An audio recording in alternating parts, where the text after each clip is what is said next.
Telangana intermediate ఫలితాల్లో రాష్ట్ర స్థాయి మార్కులు సాధించడంపై Tapasya college of commerce and management ఆనందం వ్యక్తం చేసింది. ర్యాంకులు సాధించిన విద్యార్థులతో కలిసి తపస్య ఫ్యాకల్టీ సంబరాలు చేసుకున్నారు.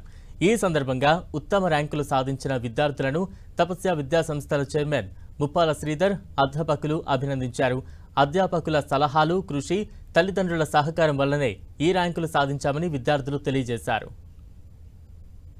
తెలంగాణ ఇంటర్ ఫలితాల్లో తపస్య విద్యా సంస్థలు కామర్స్ విభాగంలో ఎంఈసీలోను మరియు సిఈసీలోను రాష్ట్ర ప్రథమ స్థాయి ర్యాంక్ సాధించడం జరిగింది. ఈరోజు ఎంఈసీ విభాగంలో 496 మార్కులతో అత్యధిక మార్కులు సాధించిన మా విద్యార్థిని ప్రణీత, సిఈసీ విభాగంలో శ్రీజ అండ్ రుద్రాణి దీక్షిత్ 494 మార్కులు సాధించడం జరిగింది.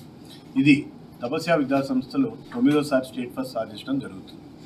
ఈ మార్కులే కాక గ్రేడ్స్ పరంగా చూసుకున్న 5,800 మంది విద్యార్థుల్లో 2,900 మంది 50% విద్యార్థులకి ఏ గ్రేడ్, 1,500 మంది విద్యార్థులకి బి గ్రేడ్ అనేది సాధించడం జరిగింది.